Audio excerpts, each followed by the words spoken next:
Before entering the Fort Hays Special Education program and completing research assignments, gaining experience through practicums, and teaching special education, students with exceptionalities were a bit scary.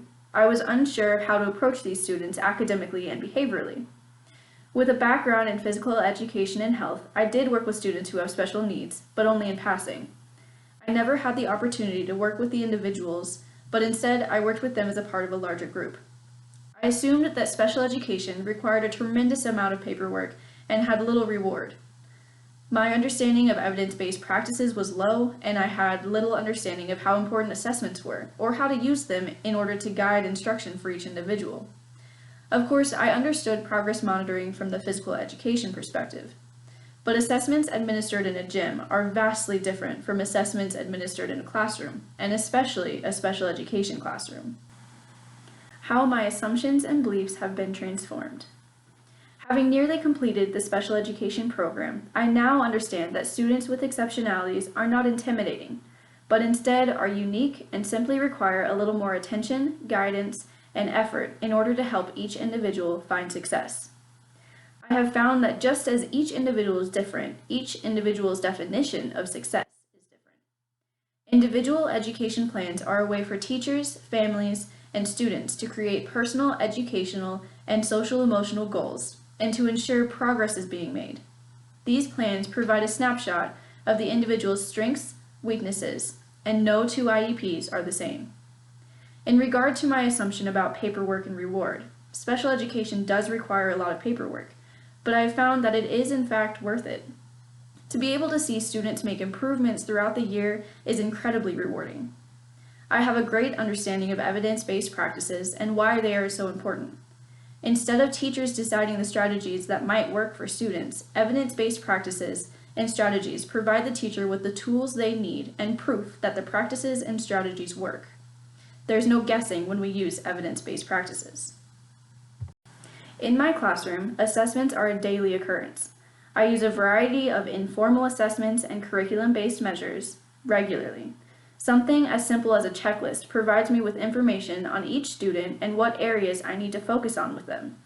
While assessments in special education are different from those in a gym, both are vital components to teaching. What happened to challenge my beliefs and assumptions?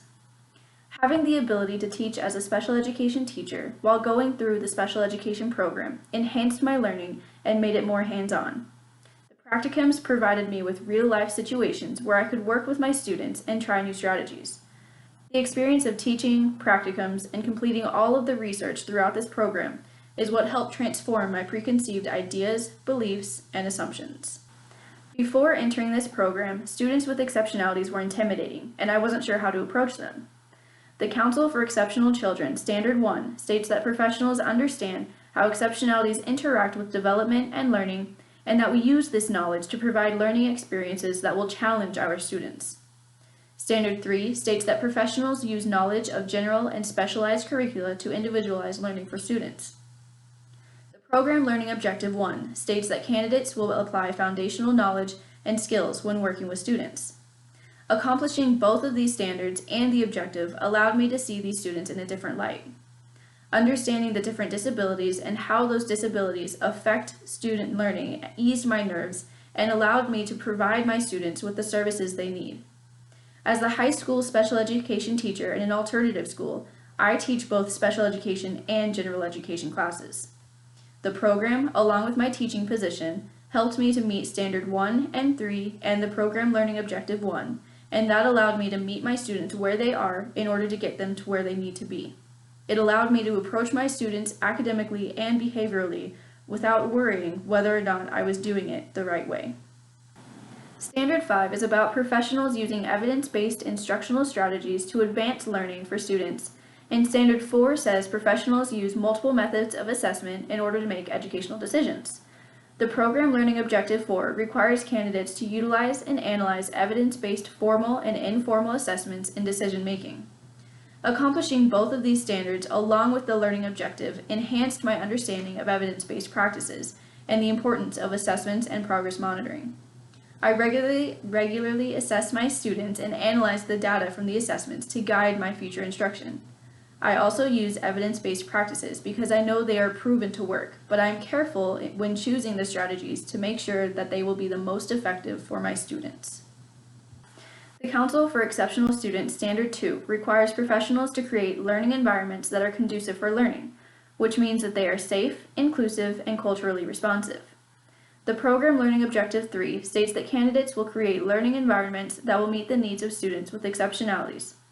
And the Program Learning 5 says that candidates will design learning environments that support linguistically and culturally diverse exceptional students. Meeting this standard and both learning objectives allows me to provide my students with an environment that they are comfortable in. I make sure my students know that they are welcome and wanted in my classroom, which leads to more participation and effort in academics.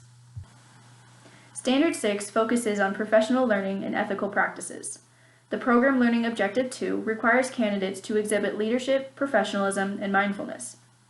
By meeting this standard and program learning objective, I am and will continue to be a lifelong learner and regularly participate in professional development. This means that I will continue to find the best practices for my students. I will stay up to date on new technology and strategies. Education is always changing, and by committing to be a lifelong learner, I will readily change with it. Possibly the most important program learning objective is 6, collaborate with students, families, and professionals. This objective is connected to all the other program learning objectives and standards. Teaching requires collaboration in every aspect. Meeting this objective improved my communication skills and my ability to both take the lead and ask for help when necessary. My current position, high school special education teacher in an alternative school, has given me the opportunity to incorporate everything I've learned throughout this program into my own classroom, from teaching strategies to assessments to the writing of IEPs. My confidence level going into an IEP meeting has soared, and I feel fully capable of collaborating with colleagues, families, and my students in order to help my students find success. Recently, I was offered a position in another school as the elementary physical education teacher. Completing this special education program will enhance my future physical education classes. Evidence-based practices and the regular use of assessment will continue. Many of the things I learned throughout this program is applicable in other areas, including PE. Additionally, I will have students with exceptionalities in my PE classes. My ability to differentiate for each individual in my current classroom will translate over into my future gym. In physical education, students do more than play games. A lot of what goes on is learning new skills and then practicing those skills. Not all of my students will be at the same skill level, especially those with exceptionalities. Individuals with special needs may require the use of different equipment, and during the practice portion of my classes, the use of the different equipment will be utilized. Students will be working on the same skill, but practicing at different levels. Then, based on ongoing assessments and the analysis of the data from those assessments, I can make educational decisions to guide my future instruction. Communication and collaboration are a given, and will continue into my PE classes. The learning environment in my gym will most certainly look different, but it will still encompass the standards and objectives I've learned from this program. It will be inclusive, safe, culturally responsive, and there will be absolutely no judgment from anyone. My students, whether they have special needs or not, will feel welcome and wanted by not just me, but by their peers as well.